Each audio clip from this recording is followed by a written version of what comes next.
I'm thrilled to have a conversation today with Kristen and Michael, two sustainability leaders that I've known for many years and have the privilege to work with. So welcome. Really excited to be with you here at the Aspen Institute ESG Summit. I have a couple of questions for you, and I hope we can start a question about what do you see the strengths and weaknesses of your organization? Both of you have been on this journey for a while.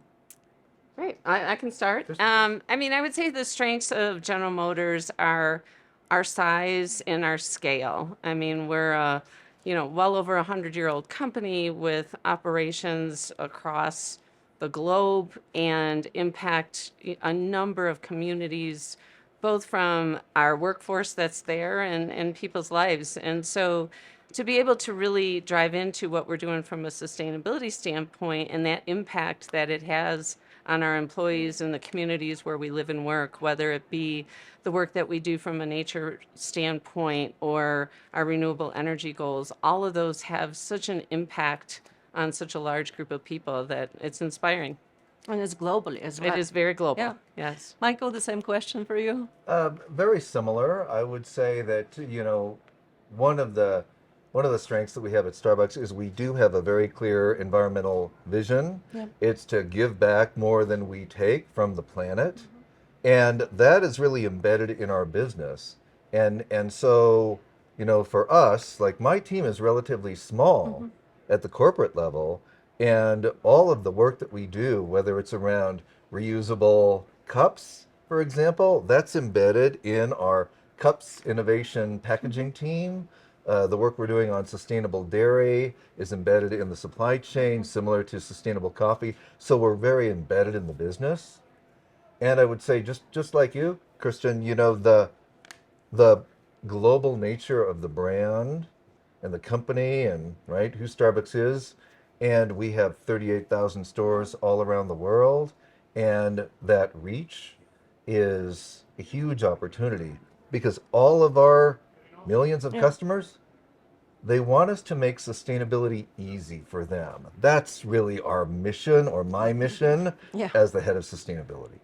Fascinating. And as I said, I've known you for many years. What has changed in the past couple of years? What challenges, what successes you've had in the past 2 years, different to the prior years that you've been in these roles?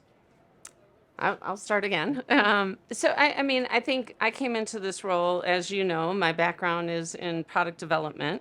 And so really, as I've seen the shift in just the couple of years that I've been in this space, it really is about driving it into all aspects of the business. Very much like Michael said, it's the individual at the design level, how we're thinking of new sustainable materials and putting that into production, working with the engineers on the plant floor on how to make the processes more efficient.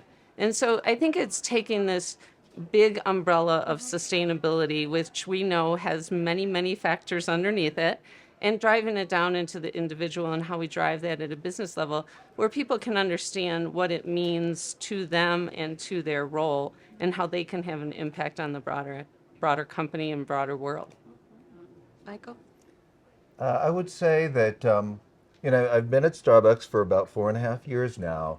And the first few years, we were very much focused on, our sustainability key initiatives around carbon, water, and waste. So climate, water, and waste are our three big issues that are material, environmental issues that are material for our business.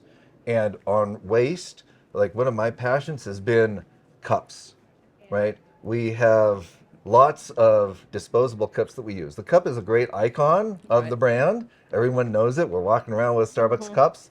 But I want to make those reusable cups, not disposable cups. Yeah. And so for the first couple of years, the team focused on this. We did 30 tests in markets all around the world, to really understand what motivates consumer behavior, how do we get there, how do we change the cultural mindset around disposability of packaging. And one of the things that now we're starting to break through, and the team is realizing, and it's something from my prior experience in sustainability that I knew we needed to do, we're now working with our industry peers and really starting to change the ecosystem. Right. And so, we just announced yesterday that next month in the city of Petaluma, California, we are starting a reusable cup program for the city with the city government and a number of our competitors. So Pete's and Dunkin', but also other companies, restaurant companies, beverage companies, PepsiCo, Coca-Cola, Target, Safeway, Yum Brands, and we're all putting reusable cups out there for the customer, and we're going to have 60 return bins out there. So we're going to really create this new experience for anyone who lives in that city. Amazing. Congratulations. That is awesome. And I think to that point, it really accentuates and talks about how we can't do this by ourselves. We talk a Exactly. lot that we have to work together on our solutions, whether it's our EV transition, the charging infrastructure is so important to customer adoption. Yes. And in order to, we talked yesterday We were talking about about this. putting charging stations in at Starbucks, right? Right. It's the customer needs to be able to see we can't do that by ourselves. I say we need to, collaborate on solutions and we can compete on products. Yep. And that I think is really what grows and really snowballs this effect that we can all have. Absolutely. Collaboration is the key to success. I don't think any of us can achieve any No, success without no. working together. Yeah. So I'm thrilled again now that we've had the opportunity to work with both of you over the years. Michael, let me build upon something, one of the priorities that you mentioned, and Kristen, that's actually a priority for you as well, carbon and climate policy. Obviously, carbon reduction has become a big focus for many corporations, for many standard setters, for all market players, really. So can you tell us a little bit more about your efforts around carbon, around climate adaptation, climate resiliency, and also the nexus with nature? Kristen, you mentioned nature. I know, Michael, how passionate you are about water. So really, tell us a little bit more about your climate commitments, the nexus with water and other biodiversity and natural resources. You want to go first? Sure. In terms of climate, we measured our footprint, right? And we understand now, right, for scope 1, 2, and 3, not to get too technical, but what we control in our business as well as our supply chain or our Right. value chain, right? So the total impact that we were having in terms of our greenhouse gas emissions, we looked at that, and the biggest contributor has been coffee, right? Coffee farming. And so what we've set up over the past 20 years has been a network of 10 farmer support centers in coffee origin countries that are essentially ag extension centers that work with farmers, prepare them for climate change, teach them better ag techniques. We've been developing climate resistant coffee trees because due to warming of the climate, the acreage that we can grow coffee on will shrink 50% by the year 2050. Okay, because coffee is only grown in certain altitudes Right. in the tropics, Right. and so we're kind of getting forced kind of up the mountain, so to speak. So we've developed climate resistant coffee trees, and we have a target of giving 100 million of those trees to coffee farmers in our origin countries, and we've already done 80 million. Wow. So we're really amazing. supporting the farmers on coffee. And then the second biggest one is dairy. Because if you go to Starbucks, you know that, right? There's coffee and there's milk in your beverage. And so for dairy farmers, we've developed, just in the 4.5 years since I've been there, our dairy team has developed a sustainable dairy program that covers environment, working conditions for people, as well as animal welfare. Oh, wow. And we now have all of our dairy suppliers in the U.S. adopting the program. Great. So Congratulations Yeah, again. we're getting ready. We're on our way. Amazing with program. that one. Fantastic. Yeah. So obviously very different business, Right. but very similar approach is we looked at our total carbon footprint, and from a General Motors perspective, like many companies, scope 3 is our largest.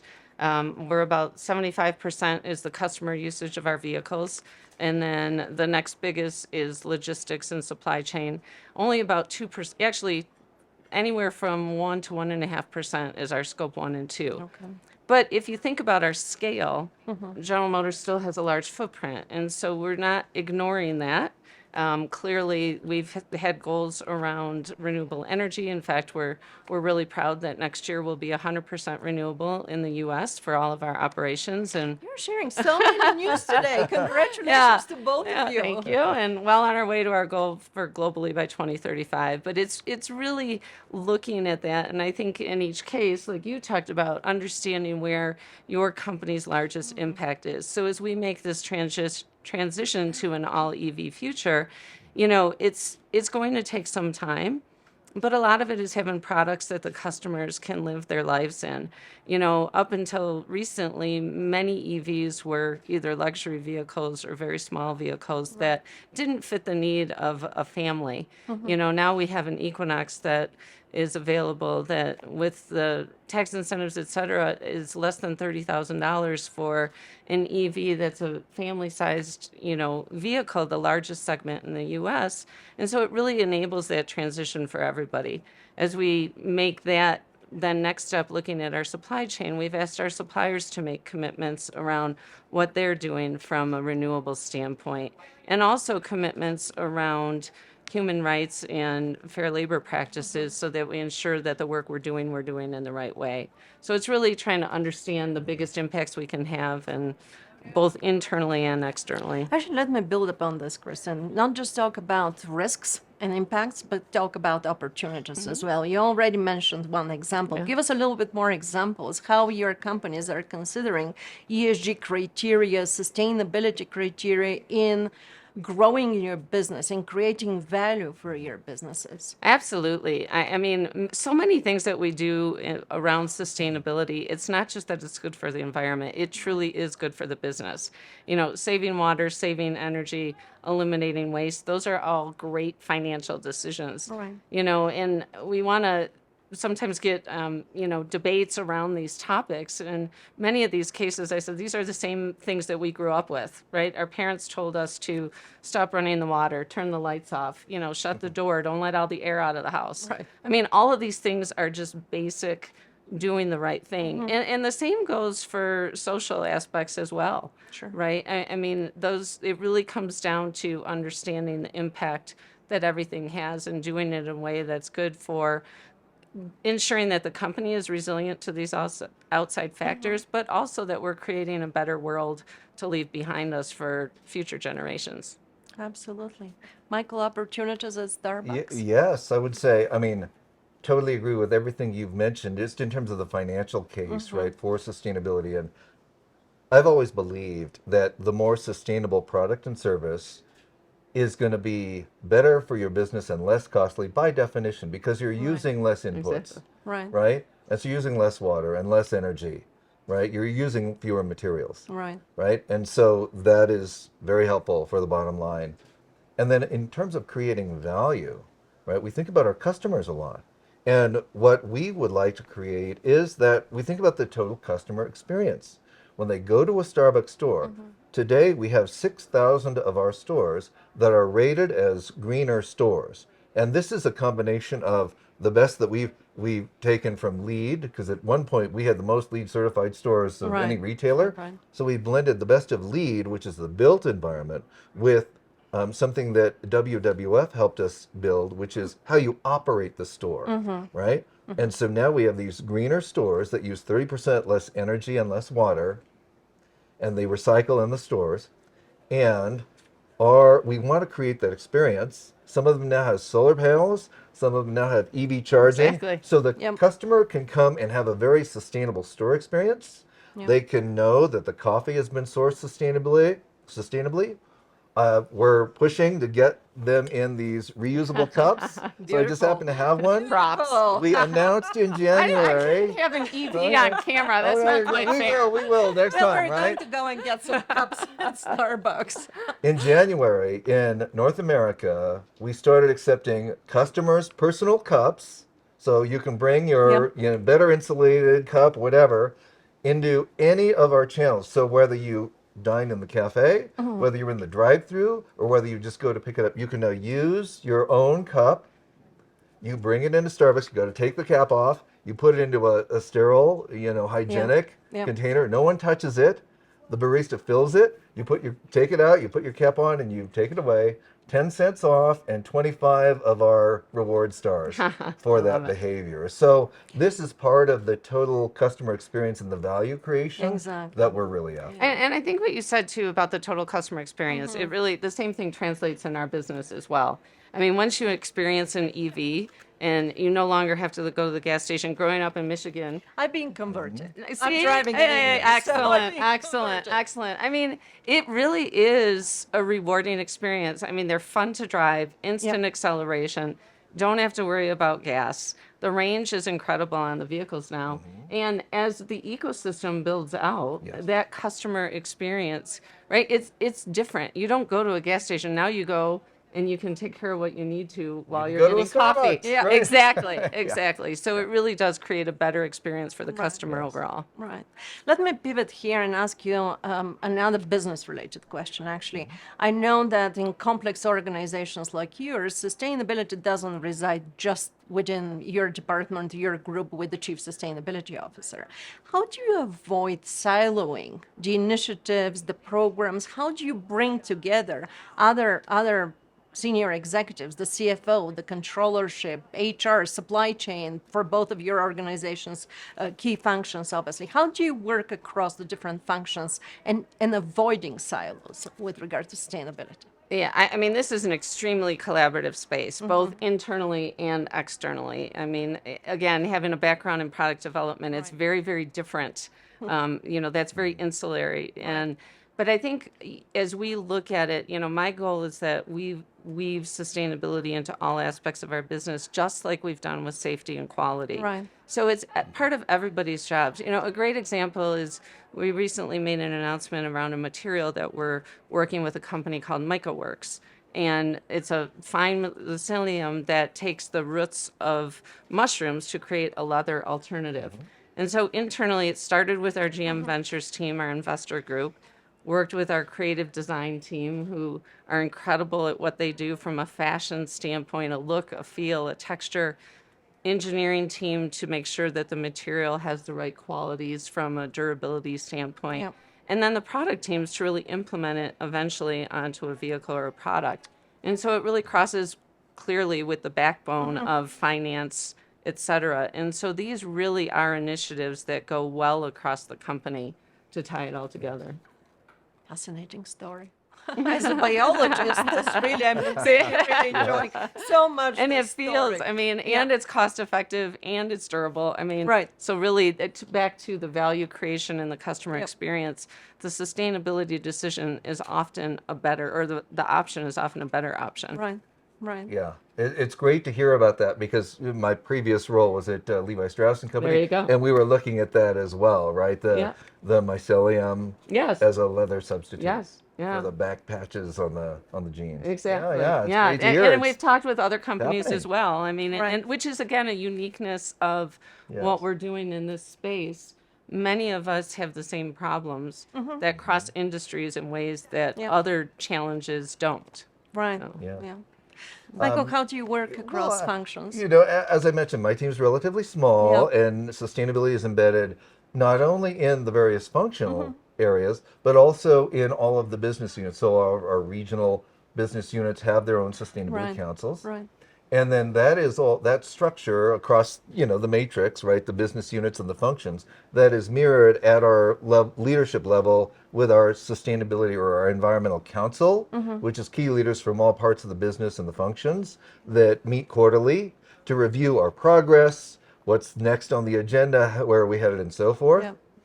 And then I would say the third thing, of course, is it's embedded in executive compensation. Right. Right. And so I'm sure you all are doing something like that too. Incentives and so that are is the key. key to create that performance incentive as well. And then that means that everybody has got their teams also working on it and focused on it. Amazing. One final question from me. Michael, I know you've been coming to the ESG Summit for a number of years. Kristen, you're new, I believe, to the summit, but any thoughts, again, reflections, insights on the group of executives that are here on the conversations? Yes, sir. Sure. This is my third year coming to the ESG Summit that the Business and Society program here at Aspen supports and hosts. I would say that the unique thing that happens here, there's about 150 participants who come. They're sustainability leaders. I mean, like us, it's other CSO, chief sustainability officers from companies. There are also people from government, there are also people from nonprofits, and most interesting and I think valuable is investors are also here. And it is one of those few forums where you bring sustainability leaders together with investors Right. to talk about, I mean, we were just having this conversation this morning with a group of folks on water and how we deal with a water crisis and talking about how do we work together with the investors to mobilize the amounts of capital that are going to be required Right. to address and respond to these kinds of global planetary crises that we're facing right now. Awesome. Yeah, and I mean, for me, this is my first time at this specific summit, but I've had the opportunity to participate in Aspen Ideas and Aspen Climate in Miami. And what always impresses me about these events is really, one, the caliber of attendees that are here and the like-mindedness of what we're trying to solve. But it really is coming at it from very different aspects, as you indicated, right? And different perspectives, all trying to solve the same challenges and really focusing on coming up with solutions and not just talking about either our latest product Right. or our latest, technology, but really looking at, okay, we have this big challenge, whether it's water or it's how we communicate about sustainability, and working together to come up with ideas and solutions that can really move us all forward together.